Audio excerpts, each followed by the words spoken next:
Começando então, meus lindos, vou compartilhar minha tela aqui com você. Como eu disse, os slides estão lá no Eclipse, você pode baixar, fazer as suas anotações aí.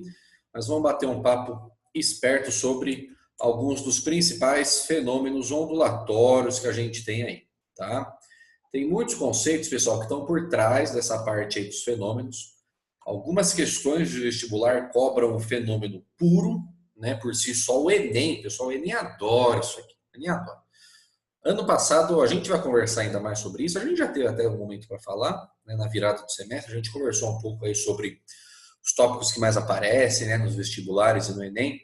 Ano passado foi um ponto um pouco diferente. A gente ainda tá analisando se esse ano ele vai se manter, né?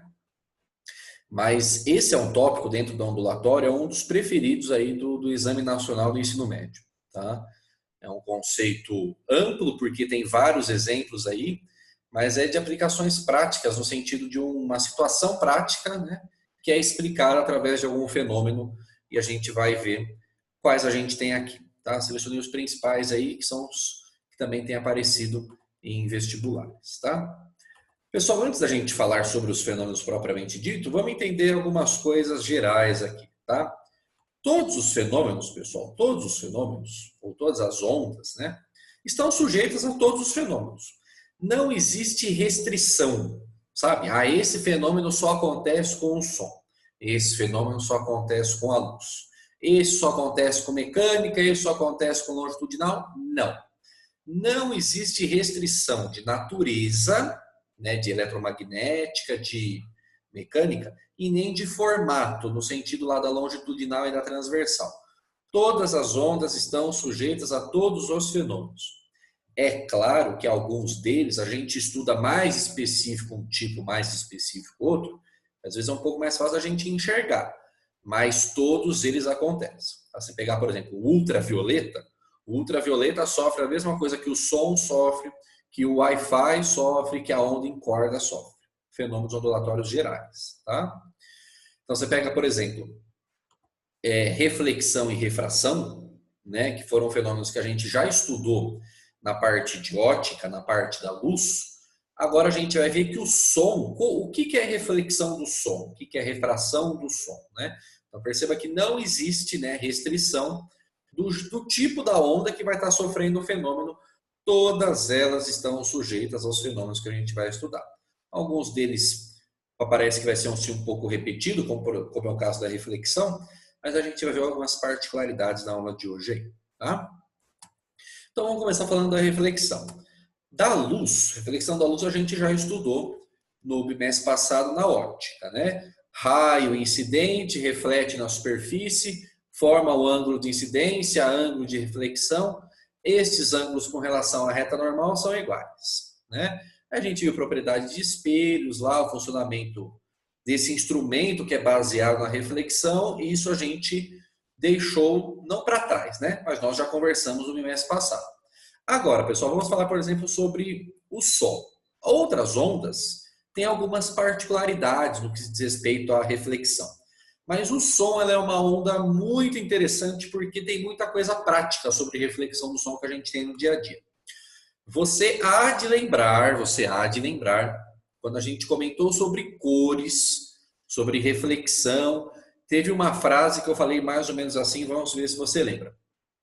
Nós só enxergamos a cor que é refletida. Lembra disso? A luz branca incide no corpo, um pedaço é absorvido, um pedaço é refletido. Isso não vale só para a cor, né? A gente só enxerga um objeto, né? Cor, luz, enfim, daquilo que bateu e voltou, daquilo que foi refletido. O som, pessoal, é a mesma coisa.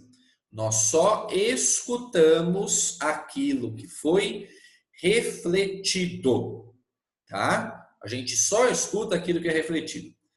Agora, você fala assim, nossa, professor, mas parece que eu me escuto assim meio diferente e tal. A pessoa está perto, a pessoa está longe, tem diferença? Tem diferença. E a gente vai ver a questão das particularidades. Começar, por exemplo, com o eco. O eco, pessoal, é uma consequência, né? E você fique à vontade aí no chat, pelo microfone para participar, como são conceitos bastante práticos aí do dia a dia, talvez você tenha alguma experiência de vida a respeito disso, né? O eco, pessoal, ele é uma consequência da reflexão. O som ele bate e volta, né? Essa volta, né, desse som refletido, ele vem com uma diferença. A gente chama isso de diferença de fase, tá? Que você e tem muitas situações que a gente vai falar que o eco ele fica mais assim, mais intenso. A gente percebe realmente o eco, né? Você fala lá, dá um grito lá, oh! Aí ele vai voltando, oh, oh, oh, oh. Esse ou que ele está voltando, pessoal, são as cristas e vales que ele está voltando da onda que está refletindo. Quando que acontece eco? Para nós aqui no dia a dia é muito fácil de fazer quando você está num lugar, numa casa, numa sala, tal, que não tem muito móvel. Um lugar vazio, né? Só tem as paredes, você dá aquele berrão, você vai ouvindo. Porque ele não tem muitos lugares para estar refletindo. Não tem um móvel, não tem um objeto ali perto. Aí ele vai se propagando cada vez mais para longe, refletindo pelas paredes, só que tem uma hora que vai acontecer a reflexão. Só que como não está tendo um objeto muito perto ali de você, essa reflexão ela vem tardia. E essa reflexão tardia do som é um eco.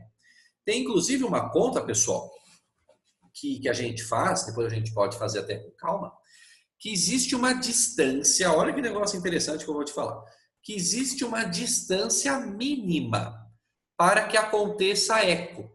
Menor do que essa distância, não acontece eco, tá?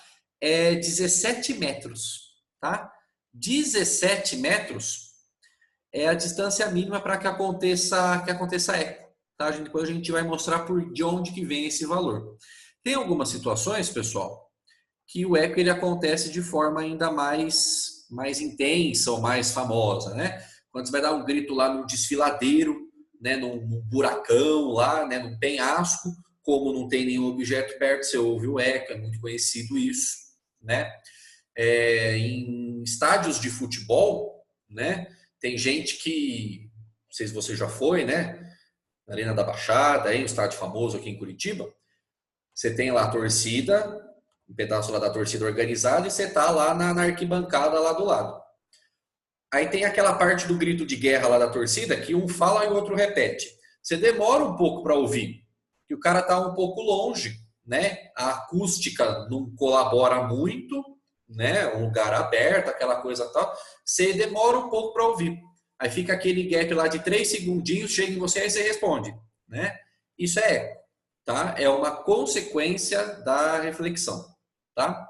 Mandaram aqui para mim no chat sobre reverberação, tá? Reverberação, pessoal, também é uma consequência da reflexão, tá? A gente não comenta tanto a respeito de reverberação, mas ela tem muita semelhança, né? É quando você tem, por exemplo, assim, como é que eu posso falar?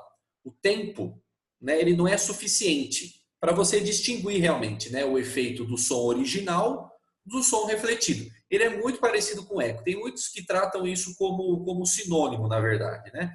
A gente acaba tratando na prática como sendo o mesmo fenômeno ondulatório, tá? Eco e reverberação. O tempo ele é muito curto para que você não consiga diferenciar o que é o som original, o que é o som refletido, tá? Tem algumas outras particularidades sobre o eco, eu vou comentar com você aqui, ó. A questão da caixa torácica que eu estava comentando. Você já deve ter feito o que eu particularmente faço toda vez que mando um áudio para alguém pelo WhatsApp. Eu ouço o meu próprio áudio. Eu não sei se você faz isso, mas eu faço. Se não faz, não me julgue, tá bom, pessoal? Mas eu faço isso. E se você já fez isso, se você ouviu a sua voz no áudio do WhatsApp, se você ouviu a sua voz gravada em algum dispositivo, talvez você tenha tido o mesmo, assim, o mesmo espanto que eu escutei a minha voz pela primeira vez gravada, né? Você fala, nossa, não é possível que a minha voz é assim. Todo mundo me ouve assim, como que vocês me aguentam, né? Por quê, pessoal? A nossa caixa torácica, né? Que é onde está aqui o nosso diafragma, que é o órgão responsável, né? Para ajudar nessa questão da voz chegar até aqui as pregas vocais. Não é corda vocal, tá bom, pessoal? É prega vocal. Porque não é uma corda de violão que a gente tem aqui, né? São pequenos espaços que a gente tem aqui na nossa laringe, que é por onde o som se propaga. A nossa caixa torácica ela acaba funcionando como uma caixa de ressonância. Então a gente não ouve o som refletido, né? A gente acaba ouvindo o nosso som original. De tal forma que esse som original, e a gente vai entender isso um pouco na parte de tubos sonoros, a gente escuta a nossa voz geralmente mais grave do que ela realmente é, do que ela realmente as pessoas escutam. Como as pessoas nos escutam, pessoal, eu lamento te informar, mas é como é a nossa voz de verdade, tá? A gente se escuta de um jeito que a gente está acostumado, que a gente acha que todo mundo ouve a gente assim, mas ninguém ouve a gente como a gente se escuta, tá? A gente geralmente escuta a nossa voz mais grave por causa dessa ressonância que acontece aqui dentro da nossa caixa torácica. O fato é que ninguém acha ruim a sua voz e nem a minha, porque está todo mundo acostumado. Ninguém nunca ouviu de outra forma, tá? Mas é diferente, sim. É diferente, sim, tá? Por causa da caixa torácica. Tem outras coisas relacionadas a essa questão do reflexo, né, da reflexão do som, que são sonares, tá? Os sonares, pessoal, tem alguns animais que têm esse mecanismo de comunicação, de defesa e de orientação de forma natural, que são os morcegos e os cetáceos, né? Os cetáceos são as baleias e os golfinhos. O homem, pessoal, se apropriou, né, desta propriedade de reflexão e investiu no sonar, nos radares, especialmente aí de submarinos, né? Como é que funciona? Para você saber aonde o objeto está, você joga uma onda sonora, né? Ela vai bater e voltar. Você tem informações a respeito da velocidade dessa onda. Você mede o tempo que demorou para você captar a reflexão. Aí você faz um ΔS sobre ΔT, para você medir a distância que aquele objeto está de você.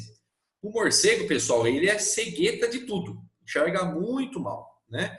Então, para ele saber se tem um objeto perto dele ou não, ele joga a onda. Essa onda ela não é audível. A gente vai entender no módulo 2 por quê, né? Essa onda não é audível, ela está numa frequência ou muito alta ou muito baixa que o ser humano não escuta, né? Aí, por essa questão do eco, do ir e voltar, ele consegue ter uma noção do tempo, ou da distância, melhor dizendo, né? Que aquele objeto está. Se ele vai bater, se ele vai capturar, seja o que for. Você, pessoal, já deve ter assistido aquele filme, eu gosto muito de animações aí, você já deve ter assistido aquela saga do Procurando Nemo. Já assistiu Procurando Nemo? Tem o segundo, né? Que tem o Procurando Dory, que ele explica até algumas coisas do primeiro filme. Para você que assistiu Procurando Dory, você vai saber do que eu estou falando. Tem um pedaço do Procurando Dory que ela está num parque ali de animais marinhos tal, e ela encontra uma amiga dela de infância que é uma baleia. Você que assistiu sabe do que eu estou falando. E a baleia conhece um outro lá, eu não lembro que bicho que é aquele lá, um meio cabeçudo assim. Só que daí ele ajuda a Dory a se movimentar ali pelos canos para procurar a família dela. Essa é a sacada. Aí eu até trouxe aqui a figurinha, ele fica assim no filme lá. Ele tá fazendo essa ideia de reflexão de ondas, tá? Assiste, você vai entender qual que é a física da bagaça aí que tá por trás, tá? Ele vai vendo essa ideia de reflexão, do eco, vai e volta, sabe o tempo, mede a distância daquele objeto que ele está querendo saber, tá? E eu trouxe para você, pessoal, um simulador bem bonitinho aqui. Eu vou interromper rapidamente o compartilhamento para abrir aqui a página. E eu coloquei lá no iClass de hoje, esses links aqui para você brincar depois. São simuladores lá do PET, né, da Universidade lá do Colorado, lá nos Estados Unidos, que fala sobre reflexão, tá? E já respondendo aqui a pergunta que chegou para mim, o tempo de ida, pessoal, é o mesmo tempo de volta, tá? Reflexão, ela é simétrica. Do mesmo jeito que a gente tinha ângulo de incidência igual ao ângulo de reflexão para a luz, a simetria da reflexão para o som permanece. Tempo, ou a gente fala que é o tempo do eco, né? Tempo de ir, tempo de voltar. Talvez você já tenha ouvido falar num exame que chama ecocardiograma, né? É por reflexão de ondas também essa questão do eco, da reflexão, tá? Se liga nesse simulador aqui, ó, meus conglomerados. Eu tenho algumas opções, né? Tem esse carinha aqui, essa chavinha de fenda. Eu posso fazer a onda de forma manual, tá? Eu dou um peteleco para cima e para baixo, ela propaga. A gente vai ver o que a gente pode alterar aqui de opções. Tem aqui, pessoal, eu posso deixar a corda presa numa extremidade solta, que é tipo uma argola presa aqui na haste. A extremidade fixa, né, ela está amarrada, não é uma argola. E esse aqui eu nem sei porque que eles colocaram, que é a extremidade infinita, entendeu? Você dá um peteleco na corda, ela vai embora. Tchau! Não sei qual que é a graça, mas tudo bem. Vamos colocar aqui a extremidade fixa, depois eu vou colocar a extremidade solta. Tenho aqui câmera lenta, câmera normal. Posso colocar a régua para medir comprimento de onda, cronômetro para medir período, linha de referência para sei lá o quê. Amortecimento, pessoal. Amortecimento é a dissipação de energia na corda. Na prática, a gente não quer que isso aconteça, mas a gente sabe que isso existe, né? Você dá um peteleco na sua corda de violão, ela não vai ficar vibrando para sempre. E que bom, né? Então perceba, se eu coloco um amortecimento bem elevado, ó, à medida que eu propago a onda, ela já morre logo depois, né? Mas a gente não quer que isso aconteça. Então eu vou colocar amortecimento nenhum, tá? Tensão, pessoal. Tensão é o quanto que eu estico a minha corda. A gente vai ver uma equação bem bonitinha.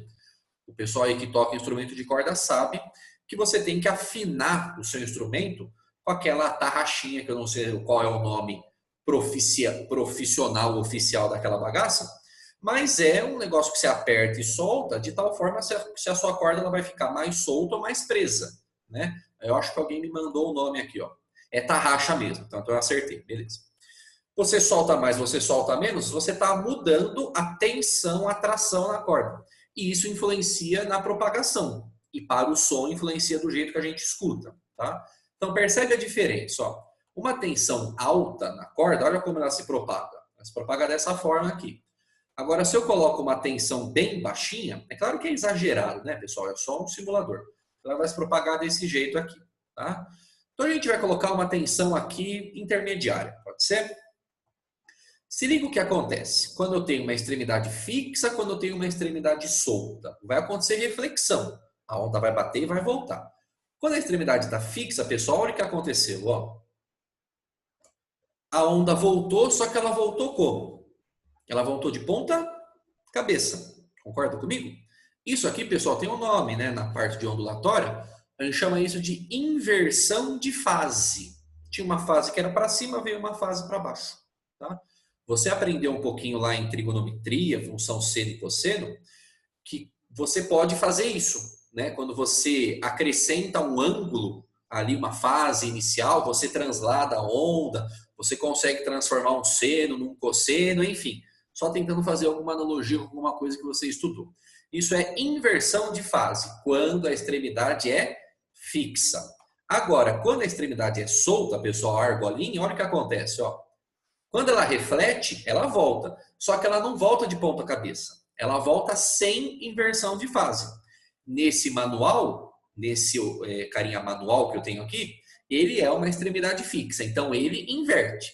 O que era para cima vira para baixo, o que era para baixo vira para cima.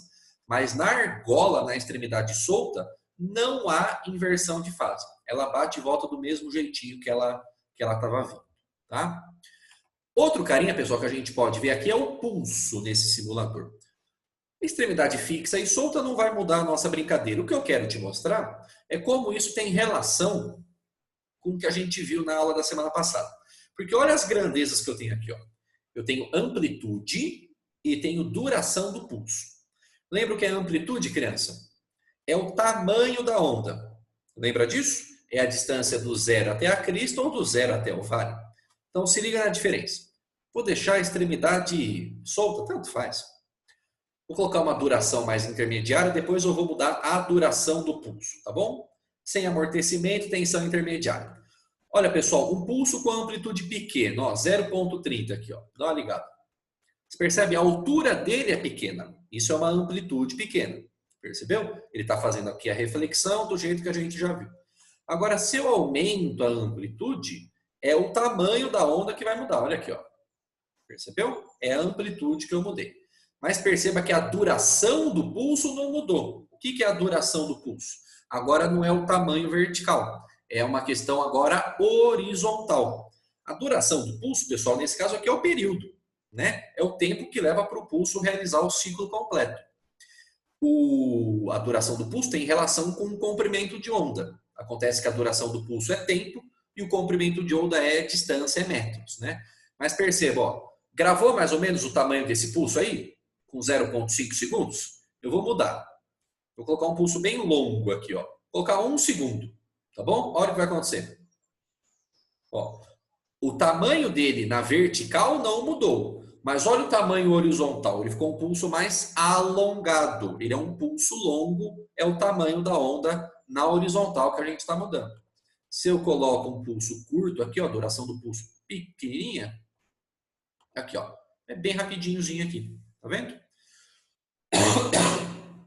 Amplitude não mudei, é na vertical. Duração do pulso está na horizontal. Guarde isso. Extremidade fixa, pessoal. Inversão de fase. Extremidade solta reflete exatamente do mesmo jeitinho, tá? Tem outro simulador aqui. Esse a gente vai brincar com mais detalhes em ondas estacionárias, tá? Que é o oscilador. Ele vai produzindo ondas na sequência. Só que esse cara eu quero conversar com você na semana que vem. Semana que vem vai ser. A gente tem feriado na terça, quinta-feira a gente tem aula. Não sei se na quinta a gente já vai falar sobre isso, mas sobre esse oscilador constante ali de ondas a gente conversa mais para frente com certeza, tá? Beleza? Deixa eu voltar aqui para o nosso slide então. Bonito. Essa é a reflexão, pessoal. Funciona para as ondas gerais, som, luz, corda, tudo bonitinho. Vamos brincar no exercício? Já foi tema de prova, pessoal. Vamos chacoalhar um pouco o esqueleto aí.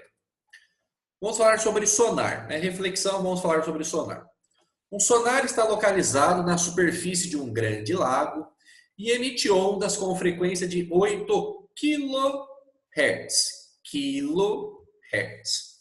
Sabendo que a velocidade da onda na água é de 400 metros por segundo e que a onda leva 0,4 segundos para ser detectada de volta pelo sonar. Eu vou até grifar essa informação. 0,4 segundos para ser detectada de volta pelo sonar. Cuidado com isso. Eu quero saber qual é o comprimento de onda do sonar, o lambda, e eu quero saber qual é a profundidade do lago. Pessoal, exercício cara, cheiro, cor e forma de prova de vestibular. Para calcular o comprimento de onda, é equação fundamental. Vamos lamber ferida. V é igual a lambda F. Ele te deu a velocidade, ele te deu a frequência, você encontra o lambda. O que eu quero que você interprete é como calcular a profundidade do lago. Eu vou dar 2 minutinhos para você tentar. Eu acho muito importante você tentar esse exercício. Pode ser? Vamos lá. Capricha, confia em você. Vamos trabalhar um pouquinho.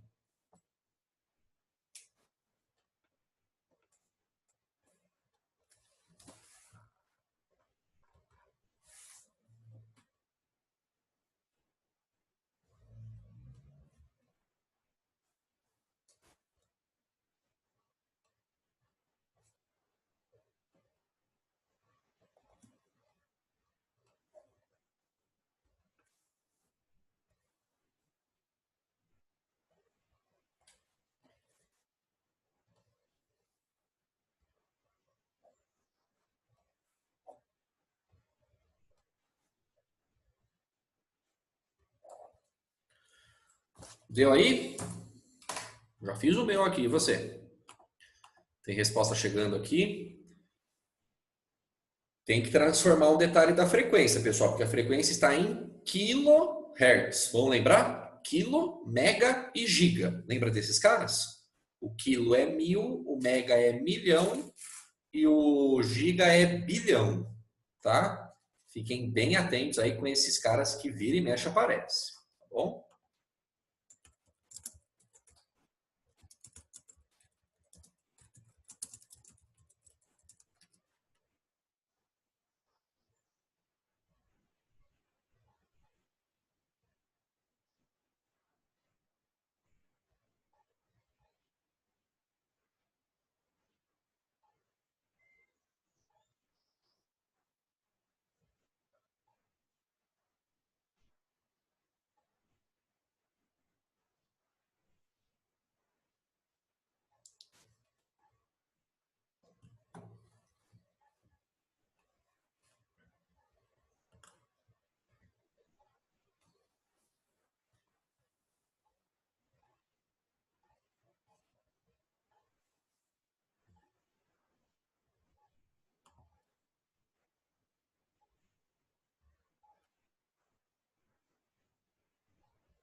Cuidado, pessoal, porque tem informações que você usa no item A, tem informações que você usa no item B e tem informações que você usa nos dois, tá? Comprimento de onda, o item A é direto, né? Ele te deu a velocidade, te deu a frequência, acha o lambda. Agora, cabe a nós a interpretação de como calcular essa profundidade desse lago aí no item B, tá?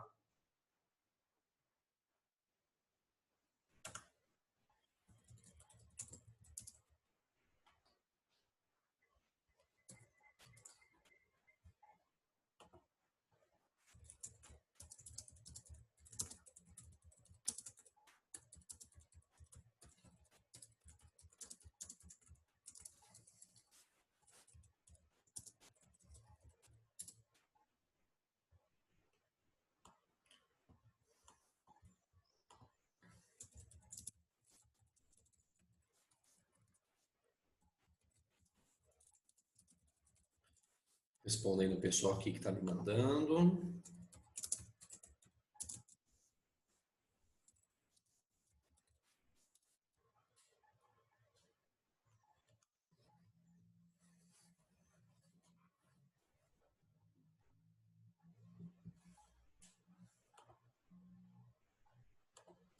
Ó, vou só indicar aqui o item A, então. Ó, percebe? Eu coloquei o desenhozinho aqui para você entender o que ele está falando. Ó.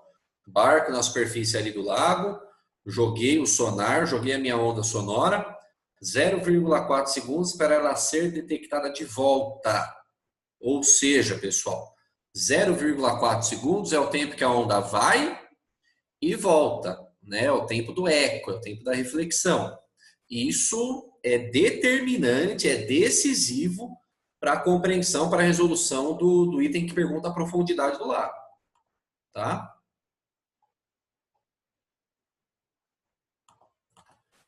Olha o item A aqui, pessoal.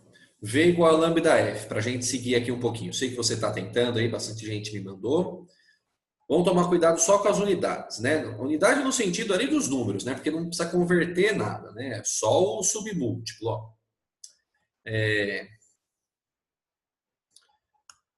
Por que eu coloquei 5 aqui? Aqui é 8, né? Eu digitei errado, tá, pessoal? É falha minha aqui, ó. Mas no fim, depois eu fiz certo, ó. 400 é a velocidade, ó. A velocidade tá certa aqui, ó. Lambda eu quero saber. Qual é a frequência? 8 kHz. O que que é 8 kg? 8, porque 5. Tá doido? É 8. 8 vezes 10 elevado a 3. O quilo é 10 elevado a 3. Concorda comigo? Tem que lembrar. Quilômetro, 1000 metros. Quilograma, 1000 gramas. Kilohertz, 1000 hertz. Tá? 10 elevado a 3. Use notação científica. Não vai ficar escrevendo zeros em mil. Pelo amor de Deus. Para isolar a lambda, pessoal, o que eu vou fazer? O 8, 10 elevado a 3 que está multiplicando, eu vou passar para lá dividir. Perceba que eu escrevi o 400 que está aqui também em notação científica. 400 é 4 vezes 10 elevado a 2. Concorda comigo? São dois zeros. Passei o 8, 10 elevado a 3 dividindo. Chegou aqui, velho, o que você vai fazer? Você faz número dividido com número, potência dividido com potência. Olha aqui, ó. 4 dividido por 8, meio. 4 dividido por 8 é meio. Só que ainda tem as potências. 10 elevado a 2 dividido por 10 elevado a 3, divisão de potências de mesma base, mantém a base e subtrai os expoentes. 2 menos 3, menos 1. Então, você poderia deixar a resposta 0,5 vezes 10 a menos 1 metros. Mas tem um jeito melhor, né? Vamos melhorar esse 0,5 para 5. Então, se eu aumentei esse carinho em uma casa, a potência eu tenho que diminuir uma casa. Então, 0,5 virou 5, o 10 a menos 1 virou 10 a menos 2. É o mesmo número, pessoal, só reescrever ele para ele ficar mais agradável à leitura. 5 vezes 10 a menos 2, metros. Perfeito? 5, 10 a menos 2 metros. Isso é conhecido como 50 centímetros. Né? Aí. Ou 5 centímetros. Né? Eu tô começando a ficar meio preocupado com as coisas que eu estou fazendo de madrugada. Né? 5 centímetros, pessoal. Um zero a mais também. Eu estou digitando um número que não está batendo. Eu vou arrumar no slide, tá? O slide que eu mandei para você está com esses números, tá? Então eu vou mandar arrumadinho aí para não ter nenhum problema. 5 centímetros, não 50. Obrigado aí para quem me ajudou. 5 centímetros ou 5, 10 a menos 2 metros, tanto faz, é o valor do comprimento de onda. Agora, pessoal, para calcular a profundidade do lago, a gente tem que relembrar de uma propriedade que a gente comentou, que parece que é inocente, mas não é, da semana passada. Que toda onda ela se propaga com velocidade constante. Já vou revisar os pontinhos aqui que teve gente que pediu. Toda onda se propaga com velocidade constante. Então, se é velocidade constante, pessoal, eu posso usar V igual a ΔS sobre ΔT. E lembra que foi através dessa equação que a gente chegou no V igual a lambda F. Tá? Só que essa aqui vai ser mais útil para nós nesse caso. Por quê? Porque o exercício deu para nós um tempo. Tá vendo? O tempo para a onda ir e voltar. Então agora pensa comigo. Pensa comigo. Vou colocar a velocidade 400. É a velocidade do som na água, da onda na água. O ΔS, pessoal, é a distância. Né? A profundidade do lago. Da bundinha ali do barco até o fundo do lago. Será certo eu escrever 400 igual a distância D dividido por 0,4? Tá certo isso? Vou escrever assim, ó. V igual a ΔS por ΔT. Aí eu coloco 400, que é a velocidade, igual o ΔS, que é a profundidade do lago D, dividido pelo tempo 0,4. Tá certo isso aqui, pessoal? Sim ou não? O que você acha? Não está certo. Não está certo. Teve gente que mandou aqui corretamente para mim. O tempo, pessoal, 0,4 é o tempo para o cara ir e voltar. Então não pode ser 0,4. Isso aqui está errado. Tá? Perceba que 0,4 é o tempo para o sonar ser detectado de novo, para a onda ir e voltar. Então, o tempo que você vai ter que utilizar é 0,2. É metade. Tempo de incidência é igual ao tempo de reflexão, o tempo do eco. Ok? Então é 0,2. Cuidado com isso. Se é uma questão alternativa, pessoal, pode ter certeza que teria 160 metros na resposta. Mas pode ter certeza. E muita gente ia cair da cadeira. Mas você não, porque você é meu aluno. 0,2 segundos. É metade. Tá bom? Multiplica aqui o 0,2 que está dividindo, passa multiplicando. 400 dividido por 0,2. 80, tá certo essa conta? Eu acertei? Essa eu não errei, não, né? 400 vezes 0,2, porque a bruxa está solta hoje. 80 metros é a profundidade desse lago. Você pode fazer de outra forma, vai dar o mesmo resultado. Se você quiser utilizar o tempo 0,4, não tem problema. Só que entenda que em 0,4 segundos a onda foi e voltou. Então, qual foi a distância que ela percorreu? Foi a distância D? Não foi. Foi a distância 2D. Percebeu? Então, se você quer usar o tempo 0,4, não tem problema. Só que daí a distância tem que ser 2 vezes a profundidade da bagaça. 2 vezes a distância entre você e a caixa de som. Tem muito exercício disso. Tá? O tempo que você demorou para ouvir o som vindo da caixa de som, aquela coisa toda. Tá? 2 vezes a distância nesse caso que o som bateu e voltou. O resultado, obviamente, dará o mesmo. 80 metros de profundidade deste laguinho bonito aí. Tá bom? Só para revisar a questão da notação científica, que teve gente que me pediu. 400, que é a velocidade, são 2 zeros. 4 vezes 10 elevado a 2. Frequência, 8 kg. 8 vezes 10 elevado a 3. Quilo é 10 elevado a 3. Isso não pode esquecer. Pega o 8, 10 elevado a 3, passa dividindo. Aí você divide de forma separada. E quando tiver multiplicação, também multiplica separado. Número com número e potência com potência. 4 dividido por 8 é meio, é 0,5. É os números. Agora a potência.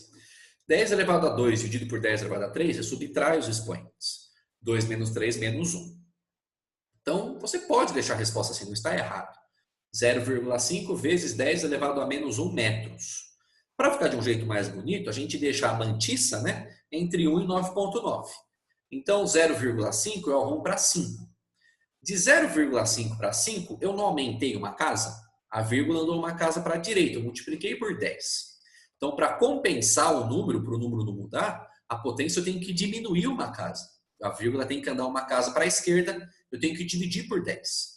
Então, 10 a menos 1 diminuído uma casa é 10 elevado a menos 2. Né? Então, este número 0,5, 10 a menos 1 é a mesma coisa que 5, 10 a menos 2 metros, né? Porque é o comprimento de onda, é uma distância.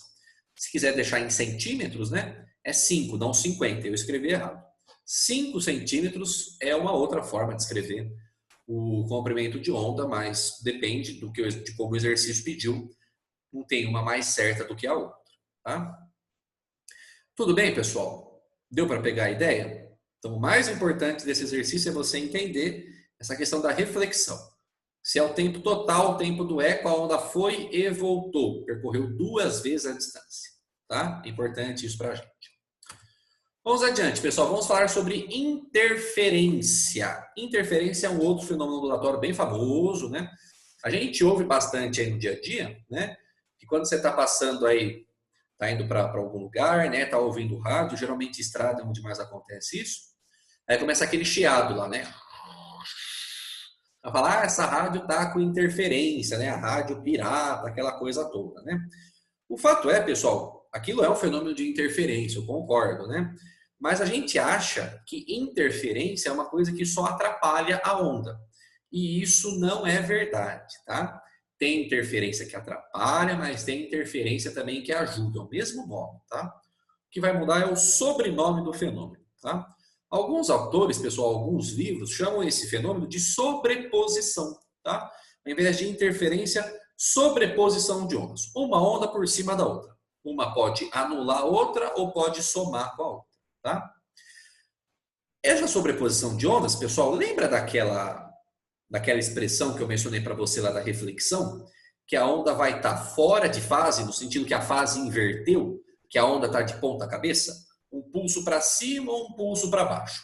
Isso tem tudo a ver com interferência. Porque, olha aqui, ó.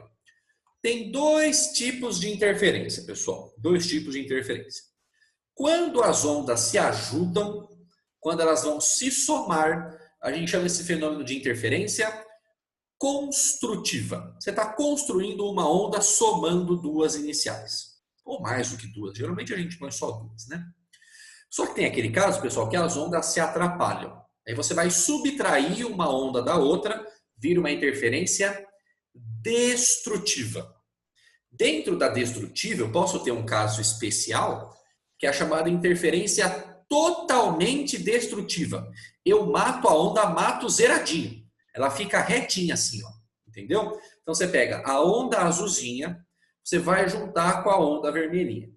Perceba, pessoal, que essas 2 ondas, elas estão fora de fase. Elas estão com a fase invertida. Quando uma onda está na crista, a outra onda está no vale. Quando a outra onda está no vale, a uma onda está na crista. Você percebe isso? Um está no pico de cima, a outra está no pico de baixo. Então, interferência, pessoal, nada mais é do que você juntar as amplitudes. Você vai juntar o tamanho da onda. Uma onda está vindo assim, a outra onda está vindo assim. Você vai juntar, vai ficar uma onda maiorzinha. Agora, se tem uma onda para cima, uma onda para baixo, na hora que você junta, elas morrem, viram uma interferência destrutiva. Tá? Então, nada mais é do que você juntar as amplitudes, considerando se esses caras estão em fase, crista com crista e vale com vale, ou se eles estão fora de fase, se é crista com vale. Percebe no caso da construtiva, vale com vale, virou um vale grandão. Tá vendo como a amplitude do roxinho é maior? Crista com crista, juntou, virou uma crista grandona com uma amplitude maior. É claro, pessoal, que eu posso ter o que ele chama aqui de interferência mista, que vão ter pontos que têm a construtiva, vão ter pontos que vão ter a destrutiva. Você vai somando ponto a ponto. Isso aqui não é muito comum de aparecer. O que aparece para nós ou é construtiva ou é destrutiva. Entenda que a destrutiva, como eu falei, você pode só diminuir. Eu acho que eu até coloquei uma outra imagem aqui para você. Ó. Pulso 1 está vindo aqui para a direita, pulso 2 está vindo para a esquerda. Tá vendo? Ó?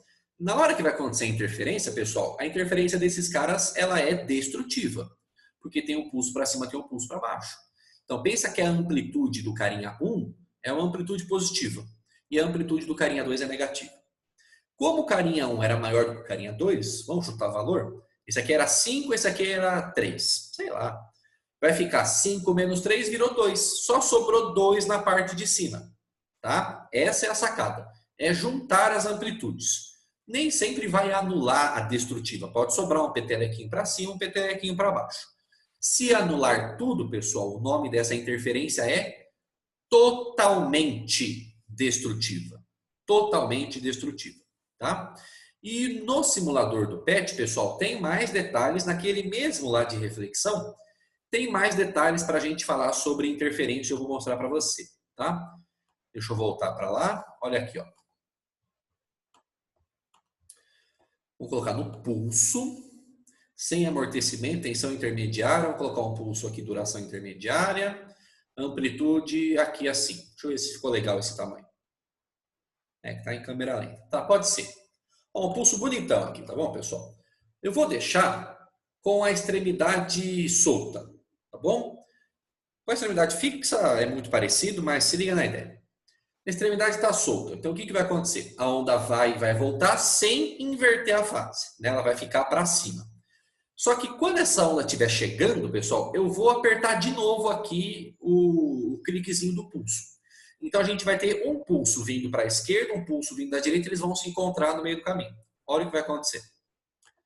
Esse cara está indo lá bonitão. Olha, ele vai refletir. Eu já vou soltar um outro cara aqui, ó. Ó, tá vendo, pessoal? 2 pulsos, um tá vindo da esquerda, um tá vindo para a direita. Que interferência que vai acontecer aqui? Interferência construtiva, certo? Os 2 pulsos estão para cima, as amplitudes são positivas, vamos dizer assim, elas vão se somar. Então, no instante de encontro ali, a gente vai ter um pulso com uma interferência, com uma amplitude grandona. Se liga aqui, ó. Ó, se encontrou, subiu. Percebeu? A amplitude é maior. O que vai acontecer agora, pessoal, é que quando o fenômeno da interferência acaba, porque ele é um fenômeno momentâneo, ele só dura aquele instante ali que a crista com vale se encontrou, etc. e tal. Depois que acabou a interferência, entenda isso. As ondas permanecem no sentido inicial de propagação que elas tinham, sem nenhuma mudança. Sem nenhuma mudança. Lembra quando a gente falou de luz? Da propagação independente dos raios luminosos? Um canhão de luz encontrava com o outro e um não influenciava o outro e eles continuavam? Por quê? Porque aquilo era uma interferência luminosa. No momento ali de encontro, você poderia aumentar a intensidade da luz, que é aumentar a amplitude. Dependendo, você poderia até mudar a cor, né? Uma cor encontra a outra, a gente comentou sobre isso. Só que depois que acontece a interferência, as ondas permanecem na trajetória inicial que elas tinham. Isso vale para a luz, isso vale para o som, isso vale para a onda na corda. Então, os pulsos, eles permanecem como eles estavam. O para a esquerda continua para a esquerda, para a direita continua para a direita, com a mesma amplitude, com o mesmo comprimento de onda, com a mesma frequência, tudo do jeitinho que eles estavam. Entenda, a interferência não atrapalha a continuação, atrapalha no sentido de mudar. Não muda a continuidade da propagação das ondas. Interferência é um fenômeno momentâneo. Ou soma ou subtrai as amplitudes. Quer ver uma destrutiva? Olha aqui, ó. O da esquerda, como ele estava numa extremidade fixa, ele inverteu, ficou de ponta cabeça. O da direita estava numa extremidade solta, então ele não inverteu. Agora eu tenho um pulso para cima e um pulso para baixo. Tá vendo? Então, nesse meio do caminho aqui, vai acontecer uma interferência destrutiva. E como as ondas são iguais nesse caso, depois eu vou colocar uma com onda diferente, como eu tenho a mesma amplitude para cima e para baixo, as ondas vão se anular totalmente. Vai ser uma interferência totalmente destrutiva. Se liga aqui, ó. Ó, nesse exato instante de encontro aqui, eu errei por poucos segundos aqui, né? Mas tem uma hora que ela fica bem plana, bem bonitinha, bem retinha. Interferência totalmente destrutiva. Deixa eu colocar na velocidade normal para você ver, ó. Construtiva embaixo, inverteu, destrutiva em cima. Construtiva em cima, inverteu, destrutiva embaixo. E você percebe que logo que acontece a interferência, as ondas permanecem do jeito que elas estavam inicialmente, tá? Eu vou mudar aqui, ó. Deixa eu colocar em câmera lenta. Manda um pulso. Agora eu vou colocar um pulso menor, ó. Mandei um outro aqui, ó. Tá vendo, ó? Quando eles forem se encontrar aqui em cima, ó, vai ser construtiva. Somou a amplitude. Só que agora, esse da esquerda vai inverter e o de cima continua. Olha, agora é uma destrutiva. Só que sobrou um pouquinho embaixo. Por quê? Porque o pulso de baixo era maior. Ele tinha uma amplitude maior. Percebe? Então nem sempre vai anular, porque depende da amplitude dos pulsos, tá bom? Pode falar, Gi. Prof, mas então, tipo assim, nesse exemplo da cordinha, mesmo se acontecer uma interferência destrutiva, a cordinha não vai parar. Ela só fica retinha. E ela só vai parar, por exemplo, se diminuir o pulso. É claro, pessoal, que a onda ela para no mundo real por causa desse fator que a gente está desconsiderando aqui, que é o amortecimento. Isso não tem nada a ver com a interferência em si. Isso é uma questão de dissipar energia, que a gente sabe que no mundo real acontece. Mas o fenômeno interferência, ele não termina o pulso. Ele é um fenômeno momentâneo, que ou você soma ou você subtrai as amplitudes, mas logo após esse fenômeno, a onda permanece do mesmo jeito que ela estava inicialmente. Isso é que é importante deixar claro sobre a interferência. Quer ver? Ó? Deixa eu voltar aqui para o slide para eu mostrar aquela figura aqui. Ó. Olha aqui, ó. Pulso para a direita com amplitude 1, pulso para a esquerda com amplitude 2. Se encontraram, foi interferência destrutiva, a amplitude ficou um pouquinho menor. Mas depois que aconteceu a superposição, a interferência, olha o pulso 2. Ele continua andando para a esquerda com a mesma amplitude para baixo. O pulso 1 continua andando para a direita com a mesma amplitude para cima. Então, não houve mudança nas propriedades que cada pulso tem antes para depois da interferência. Porque a interferência é um fenômeno momentâneo, instantâneo. Aconteceu naquele instante, somou, subtraiu, depois a gente continua com a nossa vida do mesmo jeito que a gente tinha antes. Tá? É importante deixar claro isso. Tudo bem, criançada? Beleza? Deu para pegar a ideia? Tem outros fenômenos para a gente falar aqui, mas eu vou falar sobre isso na semana que vem, tá bom? Já temos aí 50 minutos de aula. A gente vai falar semana que vem sobre ressonância e sobre difração, tá bom? Ressonância e difração vão ser os fenômenos da semana que vem. Eu vou ajustar o slide, tá? Naqueles erros que eu cometi ali, para você não ficar com o slide com informação errada, tá? Vou anexar o slide certinho lá no Iclass, juntamente com a aula gravada. Tá bom? Bonitos, por hoje é isso então. Agradeço a sua presença, a sua participação. Qualquer coisa, só dá um toque aí no e-mail, a gente bate um papo. Tá bom? Beijinho de luz, bom fim de semana, bom feriado, aproveitem bastante, descansa, tá? Vem com a bateria recarregada, e daqui a pouco o bagulho vai ficar louco, tá bom? Valeu, galerinha. Tchau, tchau. Fiquem com Deus. Valeu. Tchau, professor. Tchau, prof. Tchau, meus amores. Tchau, professor.